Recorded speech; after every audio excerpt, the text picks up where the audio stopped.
भवसंभव भीति भेदनम सुख संपत् करुणा निकेतनम व्रतदान तपः क्रिया फलम सहजानंद गुरुम भजे सदा वर्णिवेश रमणीय दर्शनम मंदहास रुचिराननाम्बुजम पूजितं सुरनरोत्तमैर्मुदा धर्मनंदनमहं विचिन्तये निजाश्रितानां सकलार्थी हंता सधर्म भक्ति रवनम विधाता दाता सुखानां मनुष्यश्रितानां तनोतु कृष्ण अखिल मंगलम न। अनंत कोटि ब्रह्मांडना अधिपति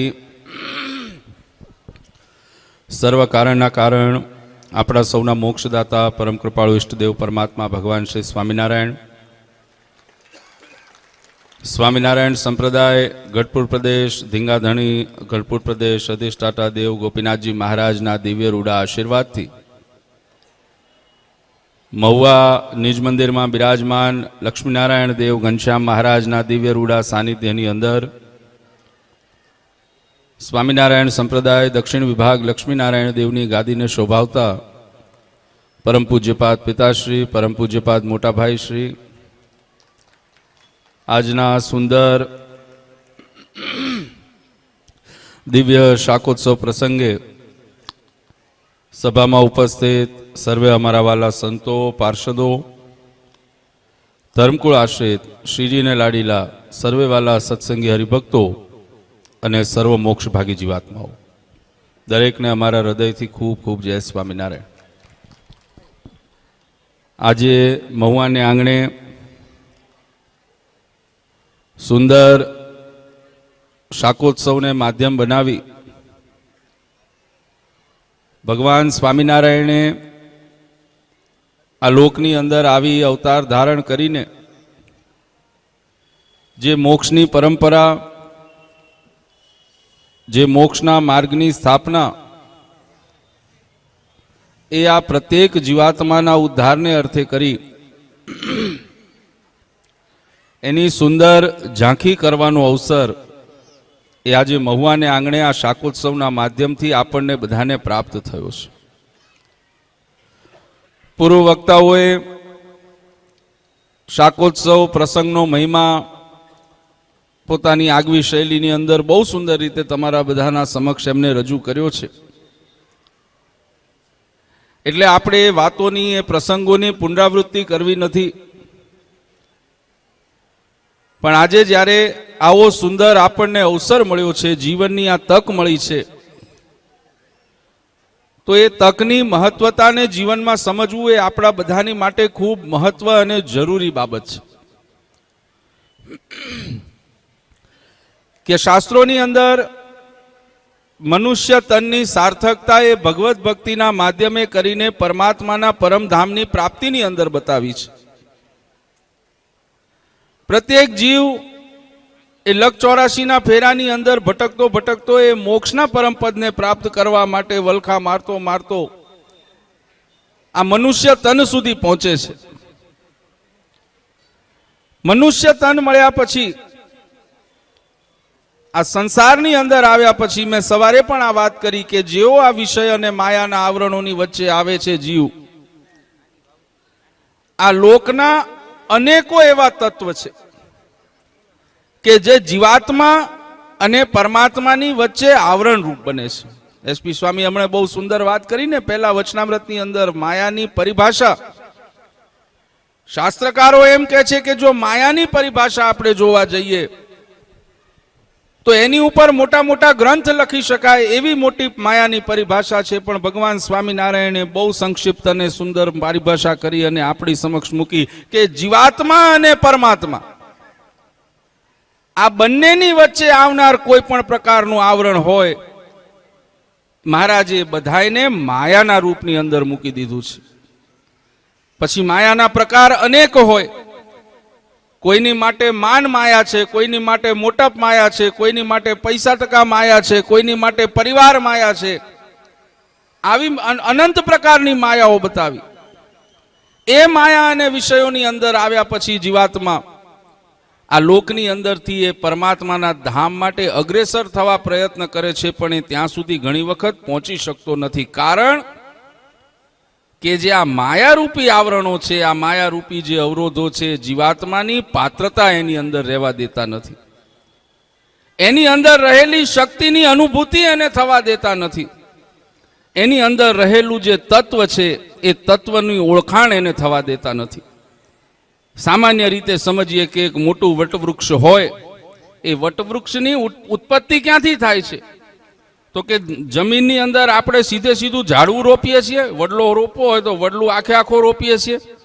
લીમડાનું ઝાડ કરવું હોય તો લીમડો આખો રોપીએ છીએ. આપણે લીમડો રોપતા નથી. આપણે શું કરીએ? એ લીમડાનું બીજ લઈએ, કોઈ પણ એ ઝાડ હોય એનું બીજ લઈ એ બીજને જમીનની અંદર રોપીએ છીએ અને એનું પોષણ કરીએ. એને પાણી આદિથી એનું પોષણ વૃત્તિ થાય અને પોષણના બલે કરીને એ બીજની અંદર રહેલું જે મોટું વટવૃક્ષ છે એ એક દિવસ ખીલીને બહાર નીકળે છે ને વટવૃક્ષ થઈ એ લોકોના કામ લાગે છે. એમ આપણા અંતરની અંદર પણ એ બીજ રોપાયેલું છે અને બીજ જે છે એની જે પાત્રતા છે જીવાત્માને પૂરી એને કેળવવા દેતું નથી. એ શું? તો કે આ માયા અને વિષયોના આવરણો છે. એવા વિષય જીવ અને વિષયોની વચ્ચે સપડાયેલા જીવને, માયાના આવરણોની વચ્ચે સપડાયેલા જીવને એની પાત્રતાની ઓળખાણ કેવી રીતે થાય? તો માણસ, શાસ્ત્ર એમ કે છે કે જગતની અંદર આવ્યા પછી માણસ મહેનત ગમે તેટલી ગમે તે દિશામાં કરે, એને એની અંદર સફળતા ક્યારે મળે? કે જ્યારે એ સફળતાને પ્રાપ્ત કરવા એ પાત્રતાને કેળવે છે. હું ઘણી વખત દ્રષ્ટાંત આપું કે માટીનું ઢેફો હોય કે આપણે રસ્તે ચાલીએ છીએ, માટી આપણા પગ નીચે આવતી હોય, માટીનું ખેતરની અંદર આપણે ખેડવામાં માટી હોય, માટી છે.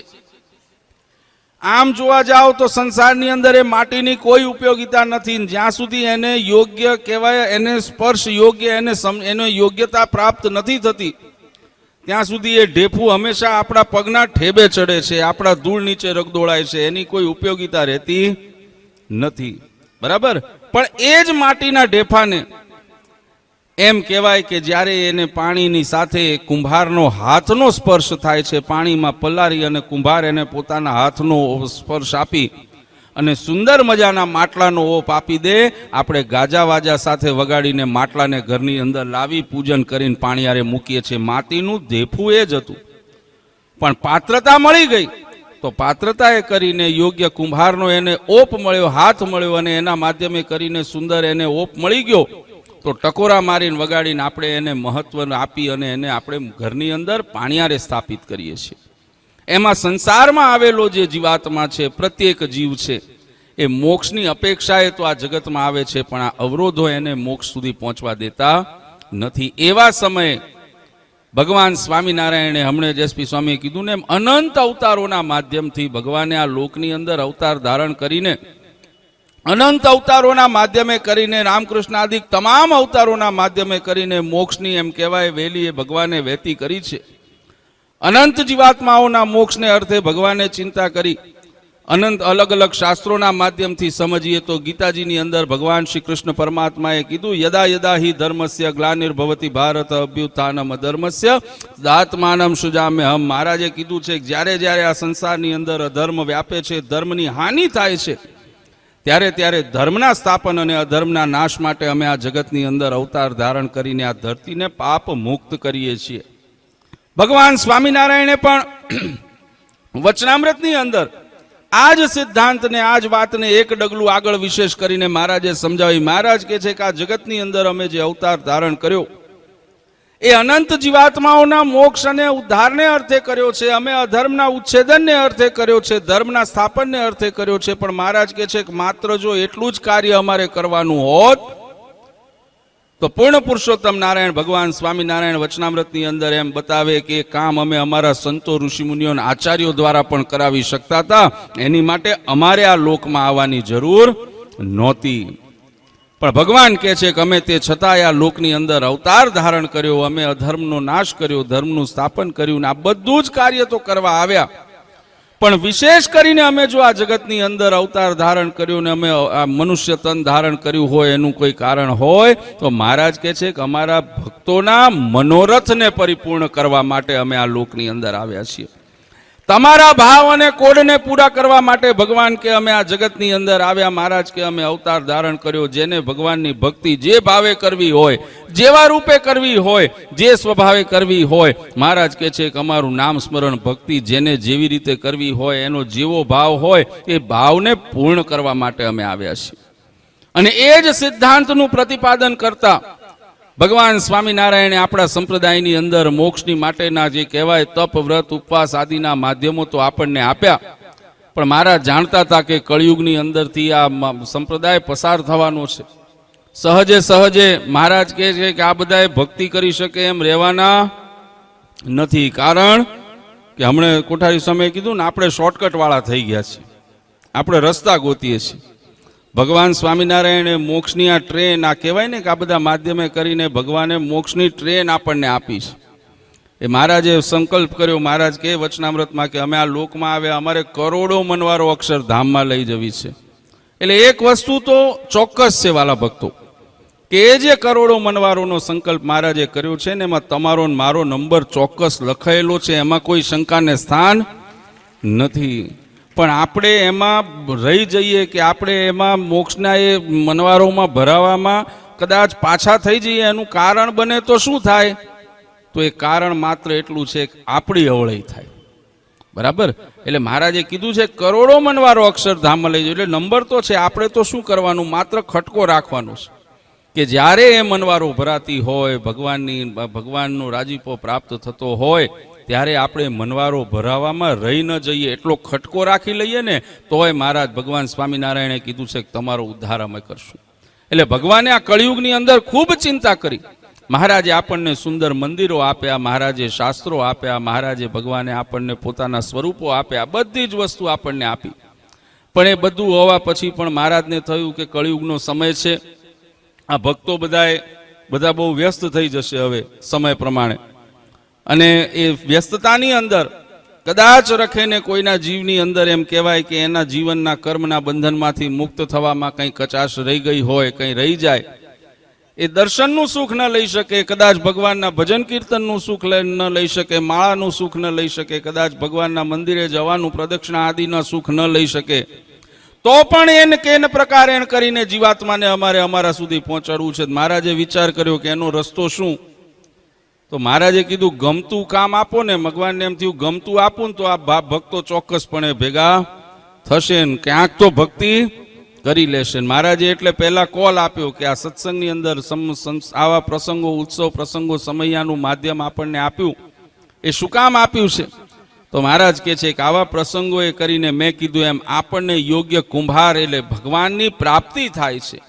એ પ્રાપ્તિના માધ્યમે ભગવાનની આજ્ઞા, સિદ્ધાંતો, ભગવાનના ચરિત્રોના માધ્યમથી આપણા જેવા ઢેફાને એ ઓપ મળે છે કે જે ઓપના માધ્યમે કરીને આપણી આ સંસારની અંદર કિંમત થાય છે, અને એ કિંમત થાય ત્યારે આપણે અક્ષરધામના ભાગી થઈએ છીએ, આપણે ભગવાનના ચરણ સુધી પહોંચી શકીએ છીએ. એની સુંદર વ્યવસ્થા આ માધ્યમે કરીને આપણને આપવામાં આવી છે. એટલે ભગવાને બહુ ચિંતા કરીને કહ્યું મહારાજને કે એમનેમ કદાચ આ બધું ન કરી શકે, તોય અમારે એન કેન પ્રકારે એના જીવાત્માને આ મોક્ષનો ભાગી બનાવવો છે. એટલે ભગવાને આપણા સંપ્રદાયની અંદર ઉત્સવ સમયના પ્રસંગોની મહારાજે પ્રણાલિકા આપી, અને એની અંદર પણ ભગવાન સ્વામિનારાયણ એમ કહેવાય મોક્ષની ગંગા, જે પૂર્વના અનેકો શાસ્ત્રોનું તમે કદાચ વાંચન કરો તો જે શાસ્ત્રોએ આપણને બતાવ્યું છે જે પરમાત્માની પ્રાપ્તિ માટે જીવાત્માને એમ કહેવાય તપ કરીને રાફડા થઈ જવું પડતું, તપસ્યા, વ્રત આદિ કરીને, ઉપવાસ કરીને એમ કહેવાય ખૂબ કષ્ટદાયી ભક્તિ કરવી પડતી. ભગવાન સ્વામિનારાયણે કળિયુગની અંદર એ મોક્ષની ગંગાને આપણી માટે ઊંધી વહેતી કરી છે. જ્યારે શાસ્ત્રોનું વાંચન કરો કે શાસ્ત્રો એમ બતાવે કે જગતની અંદર જીવાત્માને મોક્ષની પ્રાપ્તિને અર્થે પોતાની ઇન્દ્રિયોને વશ કરવી પડે, ભગવાન સ્વામિનારાયણે મહારાજે આપણને યોગ આપ્યો, મહારાજે શક્તિ આપી, આપણને કોલ આપ્યો કે તમે આ જગતની અંદર આવ્યા પછી આ જગતના વિષયોને પણ કદાચ ભોગવી લો, પણ જો મારો ભાવ રાખીને ભોગવી લો ને તો એ વિષયના માધ્યમે કરીને અમે તમારું કલ્યાણ કરી લેશું, તમને અમારા ધામ સુધી લઈ આવશું. અને એનું જ પ્રત્યક્ષ પ્રમાણ એટલે કે મહુવાને આંગણે આજે દિવ્ય શાકોત્સવ આપણને મળ્યો છે. આ શાકોત્સવની મહત્તા શું છે? આ શાકોત્સવનું આપણા જીવનની અંદર આપણને શું સાર્થકતા છે? તો આના માધ્યમે કરીને વાલા ભક્તો એ પોતાની પાત્રતાને કેળવજો. વારંવાર આ ઉત્સવ આપણને મળે છે એની પાછળનું કારણ કે પાત્રતા એ ઊંડાણ એ આપણા જીવનની અંદર એ ઊંડાણને આપણે લઈ શકીએ. મેં કીધું ને એમ કે મોક્ષનો ભગવાને ટ્રેન ચલાવી છે. હવે ભગવાને જ્યારે શરૂ કરીને તો મહારાજે એક એન્જિન મૂક્યું, પોતે રહ્યા, એની પાછળ એક ડબ્બો મૂક્યો, એક મોટો ડબ્બો કે જે ભગવાન આ બેનું જ કામ કરીને ગયા હતા. પણ સમયોત્તર જેમ જેમ જતો ગયો ને એમ ડબ્બા વધતા ગયા છે. ખ્યાલ આવે છે ને? હવે એમાં આપણે ડબ્બો નક્કી કરવાનો છે કે આપણે ક્યાં ચડવાનું છે. પછી ઘણી વખત હું એક દ્રષ્ટાંત આપું છું, ઉતાવળ નથી ને? હે, થાકી ગયા છો? બોલો તો ખરા ભલા માણા. હું જોઈને આવ્યો બધું, કોઠારી સ્વામીએ કીધું રીંગણા શાક ને બધું રેડી છે. હે, પછી એને કીધું એમ થોડું મોડું થશે ને તો 2 રીંગણા વધારે જશે ને તો 2 કદાચ મનમાં ક્યાંક કંઈક રહી ગયું હશે ને નીકળી જશે. બરાબર? હું ઘણી વખત દ્રષ્ટાંત આપું છું, સંક્ષિપ્તની અંદર આપું વાલા ભક્તો, કે મોક્ષની ટ્રેન છે, ભગવાને ચલાવી છે. હવે એની અંદર મહારાજે અમુક ડબ્બા નિર્ધારિત કરીને ભગવાન મૂકીને ગયા છે, પણ અમુક ડબ્બાઓ પોતાની જાતે અડ્યા છે. ને એની અંદર હું ઘણી વખત દ્રષ્ટાંત આપું, માણસો એવા છે ને પોતાના સ્વાર્થ માટે, પોતાના એમ કહેવાય પોતાની જાતને બચાવવા માટે, પોતાના સ્વાર્થ માટે બીજાને ક્યારે લપેટામાં લઈ લે નક્કી રહેતું નથી. આ કળિયુગનું વાતાવરણ છે. મુંબઈ ગયા છો બધા? મુંબઈ ગયા છો? હે, મુંબઈ ગયા છો ને તો મુંબઈની અંદર 2-3 વસ્તુ બહુ વખણાય. મુંબઈનું નામ પડે એટલે 2-3 વસ્તુઓનું આપણને મગજની અંદર તરફ વિચાર આવે. પહેલું તો કે ત્યાંના કલાકાર, બીજું તો કે ત્યાંનું હલવાસન, મીઠાઈ, બરાબર ને, એ વખણાય. ત્રીજું મુંબઈની જીવાદોરી એટલે કે લોકલ ટ્રેન, બરાબર, જે લોકલ ટ્રેન ત્યાં ચાલે છે એ એની જીવાદોરી કહેવાય છે કે એના વગર ત્યાંના લોકો અધૂરા છે. હવે પ્રસંગ એક વખત એમ બન્યો કે એક વખત એક વ્યક્તિ હતો, એને ઉતાવળ હતી. એને એક સ્ટેશનથી બીજે સ્ટેશન જવાનું હતું લોકલ ટ્રેનની અંદર. એને પોતાના પ્લેટફોર્મ ઉપર ગયો, ત્યાં ટીટી પાસેથી એટલે ત્યાં ટિકિટ કાઉન્ટરમાંથી ટિકિટ ખરીદી, ટિકિટ લઈ અને ટ્રેન જોઈને જઈને ટ્રેન એને જોઈ એવી જઈને દોડીને સીધો ટ્રેનમાં બેસી ગયો. હવે એને જવાનું હતું લોકલ ટ્રેનની અંદર, એને એક સ્ટેશનથી બીજા સ્ટેશન જ જવાનું હતું. હવે એની અંદર પરિસ્થિતિ એમ થઈ કે ઉતાવળના ચક્કરમાં એને ટ્રેનનું નામ ન વાંચ્યું, કંઈ વાંચ્યું નહીં, ટ્રેનની અંદર ચડી ગયો. હવે ચડી ગયો ત્યાં સુધી વાંધો નહીં, ચડ્યા પછી ટ્રેન શરૂ થઈ એટલે એક સ્ટેશનથી ટ્રેન જ્યાં સ્ટેશન છોડ્યું એટલે બાજુમાં પાડોશી બેઠો તો ધીરે રહીને એને ટિકિટ બતાવીને એને કીધું કે મારે આગલા સ્ટેશને ઉતરવાનું છે, આ ટ્રેન ત્યાં ઊભી રહેશે ને?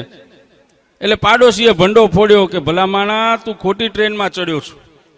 તારે આગલા સ્ટેશને જો ઉતરવાનું હતું તો તારે લોકલ ટ્રેનમાં ચડવાનું હતું. તું તો એક્સપ્રેસમાં લાગ્યો. એક્સપ્રેસ થોડે દરેક સ્ટેશને ઊભી રહે, આ તો હવે ઠેકાણે જઈને ઊભી રહેશે. ઓલો માણસ બહુ ચિંતામાં આવી ગયો, શું કરું શું કરું શું કરું, ચિંતામાં હતો ને. એટલે પાડોશી જેને પ્રશ્ન કર્યો તો એને જે સલાહ, એક એવી વસ્તુ છે જે ફ્રીમાં મળે, એને પૂછવી પડતી નથી, મફતમાં મળી જાય.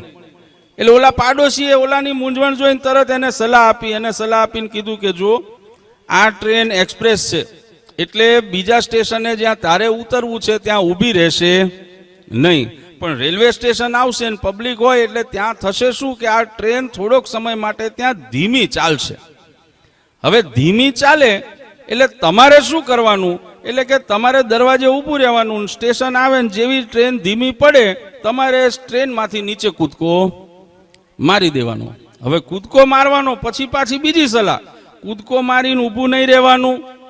શું કીધું? કૂદકો મારીને ઊભું નહીં રહેવાનું, કારણ કે ઊભા થઈ જશો તો પડી જશો. ટ્રેનનો ફોર્સ હોય ને, એટલે આગલી દિશામાં પડી જશો.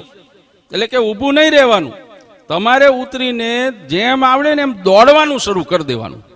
ઓલો માણસ ઉત્સાહી હતો, ઉતાવળમાં હતો, એને વાત સાંભળીને એમ જેમ એ સ્ટેશન આવ્યું, ઓલા ભાઈએ કીધું તું એમ ટ્રેન ધીમી પડીને ઓલા ભાઈએ કૂદકો મારીને દોડવાનું શરૂ કર્યું. તે દોડ્યા તેટલું તેજ દોડ્યા તે આગલા ડબ્બે પહોંચી ગયા. હવે આગલા ડબ્બે ગયા ત્યાં સુધી વાંધો નહીં, પણ દરવાજા દોડવામાં એક જ ટ્રેનની નજીક જ હતા. તે આગલા ડબ્બામાં એક માણસ ઉભેલો, એને જોયું કે આ ભાઈ દોડતો આવે છે, એને એકદમ જ એનો હાથ પકડીને ખેંચીને ઉપર ચડાવી લીધો. વાત રમૂજની છે પણ સમજી લેશો ને તો હું ખાતરી આપું છું કે આ શાકોત્સવના જન્મ બંને સાર્થક થઈ જશે, એમાં કોઈ શંકાને સ્થાન નથી. એટલે ઓલાએ હાથ પકડીને ખેંચી લીધો. ખેંચી લીધો એટલે જેવું અંદર ગયો એટલે જે માણસ ઉતર્યો તો એને પાછો અંદર ચડાયો એટલે ઓલાએ જેને ખેંચ્યો ને એને જઈને સીધો એક લાફો મારી દીધો. લાફો મારીને એને પેલા ભાઈએ પ્રશ્ન કર્યો, ભલા માણા તું ચાલતી ટ્રેનમાં ચડવાનો પ્રયત્ન કરતો હતો, મેં તને હાથ પકડીને તને ટેકો દઈને ઉપર ચડાયો, તું મને મારું છું? ત્યારે ઓલા ભાઈએ ભંડો ફોડ્યો, કલા ભલા માણા મારે અહીંયા ઉતરવાનું હતું, માંડ માંડ ધીરે રહીને કૂદીના દોડીનું આ સ્ટેશને ઉતર્યો હતો, ઉતરીને હજી હરખું થવું એની પહેલા તે મને પાછો ખેંચી લીધો. પછી થોડી વાર રહીને ભાઈએ દ્રષ્ટિ કરી તો ખબર પડી કે જે ભાઈએ સ્ટેશન પ્લેટફોર્મ ઉપરથી દોડતા ભાઈને પોતાના ડબ્બામાં ખેંચ્યા એ ભાઈ પોતે પીડામાં હતા કે ભૂલમાં એ લેડીઝ ડબ્બામાં ચડી ગયા હતા. એટલે કે હું એકલો અહીંયા રહું એટલે મેં કે હથવારો કરવા તને ખેંચી લીધો. કહેવાનો આશ્રયવાલા ભક્તો કે આ જગતની અંદર આપણું જીવન કંઈક એવું છે, આ સંસારની વિટમણાઓ કંઈક એવી છે કે આવા પ્રસંગોના માધ્યમે કરીને આપણે માંડ સ્ટેશને ઉતરીએ છીએ. કદાચ ક્યાંય કંઈ ઉણપ કે કાચપ રહી ગઈ હોય એને સુધારીને આપણે સ્ટેશને ઉતરીએ છીએ, પણ ઘણા એવા ડાઘિયાને એવા કહેવાય ને મૂર્ખાઓ સંસારની અંદર છે કે તમારો હાથ પકડીને પોતાનો સાથ ખેંચવા તમને ખેંચી લેશે. એનાથી સાવચેતી રાખવાની છે. એ સાવચેતી જો જીવનની અંદર આવે અને એ સાર્થકતાને જો જીવનની અંદર એ સમજણને જીવનની અંદર સાર્થક કરવી હોય તો હંમેશા સત્સંગના ભીડામાં રહીને થાય છે. મહારાજે વચનામૃતની અંદર એટલે જ કીધું કે આ સત્સંગના ભીડાની મહત્તા એ છે કે જ્યાં સુધી આ ભગવાનના સિદ્ધાંતો અને આજ્ઞા પ્રમાણેના સત્સંગીઓના ભીડામાં રહેશો ત્યાં સુધી જીવનમાં સુરક્ષિત છો. અને એ સુરક્ષિતતાના માધ્યમે કરીને જ આપણે ભગવાનના એ પરમધામની પ્રાપ્તિ કરી શકીએ છીએ. અને એ સમજણ જીવનમાં કેળવાય એની માટે મેં કીધું એમ એ પાત્રતા જીવનની અંદર કેળવાય એટલા માટે થઈને સુંદર આવા આયોજનો કરવામાં આવે છે કે જે આયોજનોના માધ્યમે કરીને વારંવાર આપણને સત્સંગનો યોગ થાય, વારંવાર આપણે સત્સંગીઓના એકબીજાના યોગની અંદર આવીએ. કદાચ ક્યાંય કંઈ કાચપ ઉણપ રહી ગઈ હોય, ક્યાંય કંઈ ધૂળ ચડી હોય તો આવા માધ્યમે કરીને એને ખંખેરી નખાય અને માત્ર પોતાનું સર્વસ્વ એ ભગવાનને અર્પણ કરી શકાય. મેં સવારે જ વાત કરી કે આપણે ભક્ત કહેવાઈએ છીએ, સત્સંગી કહેવાઈએ છીએ. ક્યારે કહેવાઈ શકીએ? દાદા ખાચર, જીણાભાઈ, પર્વતભાઈ આદિના ભક્તોના નામ વચનામૃતની અંદર ને બીજા પ્રસંગોની અંદર ને સત્સંગની અંદર ઓળખાણા શું કામ? તો કે એમને માત્ર પોતાનું પરિવાર, પૈસા આદિ ભગવાનને આપ્યું એટલે નહીં. એ બધા ભક્તો આજે સત્સંગની અંદર એમ કહેવાય વખણાય છે કે આજે આપણી માટે દ્રષ્ટાંતરૂપ બન્યા. એનું કારણ હોય તો એ ભક્તોએ પોતાનું સર્વસ્વ ભગવાનને અર્પણ કરી દીધું હતું. તન મન ધને કરીને ભગવાનના શરણે થયા હતા. મહારાજની જીભ વળે એમ એનું કાર્ય થાય એવી રીતનું ભગવાનનું શરણાગતિ પણ એમને સ્વીકાર્યું હતું. એટલા જ માટે શરણાગતિ જ્યારે સ્વીકારી એવા ભગવાનના શરણે થયા તો સહજે પરમાત્માનો રાજીપો એ જીવનની અંદર પ્રાપ્ત કરી શક્યા. અને એ રાજીપો જ્યારે પ્રાપ્ત થયો તો આજે આ કળિયુગની અંદર, આ સંસારની અંદર ખાંટી ગયા છે અને આપણા બધાની માટે દ્રષ્ટાંત રૂપ બની શક્યા છે. એ સમજણને આ શાકોત્સવના માધ્યમથી કેળવજો. પોતાના જીવનની અંદર કદાચ ક્યાંય કંઈક ત્રુટિ ઉણપ રહી ગઈ હોય, કંઈ ભૂલચૂક રહી ગઈ હોય તો એને દૂર કરીને હું હંમેશા કહું છું કે ગજેન્દ્ર પ્રસાદજી મહારાજે આટલા વર્ષો દાખલો કરીને એક જ સિદ્ધાંત શીખવાડ્યો. નુગેન્દ્ર પ્રસાદજી મહારાજે પણ એ જ વાત કરી છે અને અમારું સમગ્ર ધર્મકુળ પરિવાર હંમેશા એ જ કહીએ છીએ કે જોડાવું હોય ને તો શ્રી હરિમાં જોડાજો, બીજે ક્યાંય માથા મારશો નહીં. પોતાની વફાદારી, પોતાની જીવનડોરી ભગવાનના હાથમાં આપજો. જો એના હાથમાં આપશો બરાબર ને તો યોગ્ય ઠેકાણે પહોંચશો. બાકી તો ક્યાં જઈને આપણે ઊભા રહીશું એનું કોઈ નિર્ધાર રહેશે નહીં. અને એ જે તમારી અંદર રહેલી તાકાત, તમારી અંદર રહેલું વટવૃક્ષ, તમારી અંદર રહેલી શક્તિ, એની તમને અનુભૂતિ થાય. એટલા માટે થઈને હું તો કહું આ શાકોત્સવ એ ખૂબ સુંદર દ્રષ્ટાંત છે કે આ રીંગણું એક રીંગણું છે જે તુચ્છ છે, જેની કોઈ એવી વિશેષતા નથી, જેની કોઈ એવું મહત્વ નથી, એવું રૂપાળું દેખાવડું નથી. પણ આ સંસારની અંદર કહું, બ્રહ્માંડની અંદર કદાચ ક્યાંય જો શાકનો ઉત્સવ કરવો હોય, એ પ્રસાદના રૂપમાં કોઈ શાકને ગ્રહણ કરવું હોય તો આ સંસારની અંદર રીંગણું એક માત્ર એવું છે કે જેનો ઉપયોગ આપણે કરી શકીએ છીએ. રીંગણાની મહત્તા થઈ ગઈ છે. શું કામ? કારણ કે ભગવાનના એક વખત એ ઉપયોગ અને યોગની અંદર આવી ગયું છે. તો એક વખત ભગવાનના યોગમાં આવ્યાને કારણે અને એના માધ્યમે કરીને જો આજે આ રીંગણું છે તમારા ને મારા મોક્ષનું કારણ બની શકતું હોય, જીવાત્માને મોક્ષના માર્ગ ઉપર ચડાવનારું બની શકતું હોય, તો હું હંમેશા કહું છું કે આ રીંગણું તમને તમારી ઓળખાણ કરાવે છે. તમારા કપાળમાં ભગવાન સ્વામિનારાયણનો તિલક ચાંદલો છે, ગળાની અંદર કંઠી છે, મોઢામાં સ્વામિનારાયણ નામ છે, હાથમાં સ્વામિનારાયણની માળા છે, અને એવો ધીંગો ધણી એવો સ્વામિનારાયણ એનો તમને દ્રઢ નિશ્ચય છે. તો જો આ રીંગણું અનેકોનો મોક્ષ કરી શકે તો તમે બધા કેટલા નો કરી શકો ને, એ તમારી ઓળખાણ તમને આ રીંગણું કરાવે છે. એટલે પોતાના વાણી વર્તનને ક્રિયાને ભગવાનને સમર્પિત કરી દેજો. એ ભગવાનને શરણે થઈ ગયું એટલે મહારાજે એને ખાંટી દીધું, એને આજે મોક્ષનું માધ્યમ બનાવી દીધું છે. એમ ભગવાનના શરણે થઈ જજો તો જ આપણે અનેકના મોક્ષનું માધ્યમ બની જશું. એવો સુંદર આજનો પ્રસંગ છે. શાકોત્સવની યાત્રા આજે એમ કહેવાય કે એના મધ્યના ચરણની અંદર આમ તો મોટા લાલજી મહારાષ્ટ્રીનો અહીંયા કાર્યક્રમ હતો, પણ મહુવાના ભાગમાં હું લખાતો હતો, મારા ભાગમાં મહુવા હતું. બરાબર ને? આપણે કંઈક હશે એવું, બાકી મારો કોઈ આજનો કાર્યક્રમ હતો નહીં. પણ મેં કીધું એમ સવારે મેં કીધું તું ધાર્યું ધણીનું થાય છે. મહારાજે કીધું ને મારી મરજી વિના કોઈથી તરણું ન તોડાય. ભગવાને ગોઠવણ કરી રાખી હતી એટલે બધું ગોઠવાઈ અને આજે હું અહીંયા બેઠો છું, તમે અહીંયા બેઠા છો. લાલજી મહારાજનો કાર્યક્રમ આજનો હતો, પણ અનિવાર્ય સંજોગોને કારણે આજે કદાચ એ પ્રત્યક્ષ રીતે શરીરથી અહીંયા હાજર નથી. પણ હું હંમેશા કહું છું વાલા ભક્તો કે કદાચ શરીરથી ધર્મકુળ પરિવાર ગમે ત્યાં હશે, મહારાજશ્રી, માતુશ્રી, લાલજી મહારાજ બધા જ્યાં હશે પોતાના કાર્યમાં હશે, પણ મને વિશ્વાસ છે કે બધાને ખબર છે કે આજ મહુવાનો શાકોત્સવ છે એટલે બધાનું મન એ મહુવાના શાકોત્સવની અંદર જ હશે. એમાં કોઈ શંકાને સ્થાન નથી. આ સંબંધ ભગવાને એવો આપણને બાંધ્યો છે. આ ભગવાને આપણો તાતણો એવો મજબૂત બાંધ્યો છે. શું કામ બાંધ્યો છે? કારણ કે આ લોકનો તાતણો નથી. આ દેખાશે નહીં, આની કંઈ એવી આની અંદર કંઈ એવું તમને જોવા નહીં મળે, પણ જો આનો અનુભવ કરશો ને તો આ તાતણો જ આપણને અક્ષરધામ સુધી લઈ જશે. એટલે જ મહારાજે વચનામૃતમાં કીધું તમારો ને મારો સંબંધ શેનો? તો મહારાજે કીધું અક્ષરધામનો સંબંધ છે, આ લોકનો સંબંધ નથી. અને એ સંબંધના બળે કરીને આજે અમે અહીંયા આવ્યા છીએ. અહીંયા સુધી આવ્યા સુંદર આ પ્રસંગને દરેક ભક્તોએ માણ્યો છે. વાલા ભક્તો, વિશેષ સમય લેવો નથી, ઠંડીનું મોજું પણ છે, ગરમ ગરમ શાક ને બધું તૈયાર છે, એટલે ઘણાના મન તો ત્યાં પહોંચી ગયા હશે. બરાબર ને? હજી બીજા બધા ના જાય એની પહેલા આપણે આને આટોપી લઈએ. પણ આજના પ્રસંગે કરીને દરેક ભક્તોને હું ભલામણ કરીશ વાલા ભક્તો કે આજે અહીંયા જે પ્રસાદ ગ્રહણ કરો છો, જે અહીંયા જે રીંગણાનું શાક, રોટલા આદિ જે પણ ગ્રહણ કરો, એની અંદર એ દિવ્ય ભાવ રાખજો.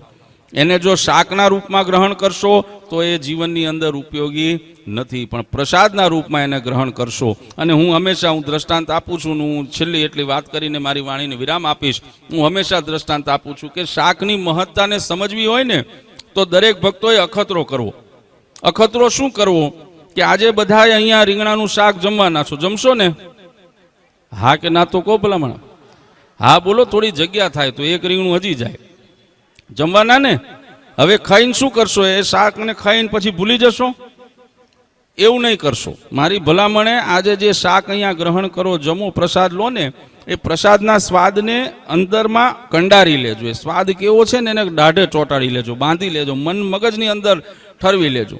અને પછી એક કામ કરજો, આવતીકાલથી ઘરની અંદર અઠવાડિયા સુધી, એક અઠવાડિયું આપું છું, રોજ તમારે જ્યારે અનુકૂળતા હોય ને તમારું ઘરમાં હાલતું હોય તો આ ચોખવટ કરી દો. બરાબર? પછી એમ કહો બાપુજી આજ્ઞા કરી છે ને ઘરમાં ડખા થાય ને પાછા એસપી સ્વામી કાલ સવારે આપણી પાસે આવે તો આપણે હમણાં જરૂર નથી અમારે. બરાબર? ઘરમાં હાલતું હોય તો એક અખતરો કરજો, ઘરની અંદર એક અઠવાડિયા સુધી રોજ તમે રીંગણાનું શાક આ જ પદ્ધતિથી, આ જ મસાલા અને આ જ રીતથી બનાવો. હું ખાતરી આપું છું વાલા ભક્તો, આ શાકનો જે સ્વાદ અહીંયા આજે માણશો ને, ઘરે કદાચ અઠવાડિયું બનાવીને ખાશો ને તોય તમને આ સ્વાદ મળશે નહીં. શું કામ? કારણ કે ઘરનું શાક છે ને એ શાક છે, અને આની મહત્તા શું છે? આ પ્રસાદ છે, આમાં ભગવાન ભળ્યા છે, એ જ આની વિશેષતા છે. અને આ સ્વાદ કોઠારી સ્વામીએ પણ કીધું એમ કે આ અને ઓલા સ્વાદમાં ફરક કેટલો? આ સ્વાદ જો અંતકાળે યાદ આવશે તો ભવસાગર તરી જશો, ઓલો જો અંતકાળે યાદ આવશે તો ભવસાગરમાં પાછા સપડાઈ જશો. આટલો જ એની અંદર ફરક છે. એ ફરકને સમજીને આજના પ્રસાદને અંતરની અંદર કંડારીને બધા ભક્તો ગ્રહણ કરજો. મહારાજના સિદ્ધાંત પ્રમાણે, મહારાજના કોલ પ્રમાણે અંત સમયે જો આ પ્રસંગ યાદ આવશે, આજનો શાકોત્સવ યાદ આવશે. વચનામૃતમાં મહારાજે કીધું, પાડોશમાં બેઠેલો કદાચ સત્સંગી યાદ આવે ને એને કદાચ ભૂલે ચૂકે ઠૂંહો માર્યો હોય, મહારાજ વચનામૃતમાં ત્યાં સુધી કે સત્સંગીનો ઠૂંહો જો યાદ આવી જશે તો એના માધ્યમે જો મારી સ્મૃતિ થશે તો તમને અક્ષરધામ સુધી ઊભા રહેવા નહીં દઉં. એ સાર્થકતાનો આજે અવસર દરેકને મળ્યો છે. એનો ખૂબ દિવ્યતાથી દરેક ભક્તો અહીંયા લાભ લેજો. વિશેષ સમય નહીં લેતા પરમ કૃપાળુ ઈષ્ટદેવ પરમાત્મા ભગવાન શ્રી સ્વામિનારાયણના દિવ્ય ચરણોમાં પ્રાર્થના કરું. અમારા મહુવા તથા આસપાસના વિસ્તારના તમામ ભક્તો જેને બધાએ આજે અહીંયા દિવ્ય શાકોત્સવની અંદર તન મન ધને કરીને ઇન કેન પ્રકારે પોતાનું યોગદાન આપ્યું છે અને આજે અહીંયા સંમિલિત થયા છે. ભગવાને તમામ વિસ્તારના તમામ ભક્તોને અંતરથી મહારાજને કહીએ ખૂબ ખૂબ બળ આપે. એમની સમજણ, ભક્તિ, એમની નિષ્ઠા, દ્રઢતા એ ઉત્તરોત્તર એની અંદર વૃદ્ધિ થાય. ક્યારેય આપની આજ્ઞાની બહાર વર્તન ન થાય, ક્યારેય આપનું શરણું ન છોડે એવી દરેકની ઉપર અનુકંપા કરો. એવી વરતાલવાસી હરિકૃષ્ણ મહારાજ ગઢપુરપતિ ગોપીનાથજી મહારાજના ચરણોમાં હું પ્રાર્થના કરું છું. અને અંતમાં અમારા સમગ્ર ધર્મકુળ પરિવાર, પરમ પૂજ્યપાદ સનાતન ધર્મ ધુરંધર 148 આચાર્ય શ્રી અજેન્દ્ર પ્રસાદજી મહારાજ, પરમ પૂજ્ય અસૌ ગાદીવાળા માતુશ્રી, પરમ પૂજ્યપાદ મોટા ભાઈ શ્રી નુગેન્દ્ર પ્રસાદજી મહારાજ, અમારા સમગ્ર ધર્મકુળ પરિવાર, બંને બાળલાલજી, યજ્ઞેન્દ્ર પ્રસાદજી, દિગ્વિજેન્દ્ર પ્રસાદજી મહારાજ વતી અહીંયા ઉપસ્થિત તમામ ભક્તોને અંતરથી આ દિવ્ય શાકોત્સવના ખૂબ ખૂબ અભિનંદન અને વધામણા આપું છું. આપ સર્વનું જીવન મંગળમય થાય, સર્વ જીવનમાં ખૂબ સુખ્યા થાવ એવા અંતરના આશીર્વાદ આપી મારી વાણીને વિરામ આપું છું. સહજાન સ્વામી મહારાજ.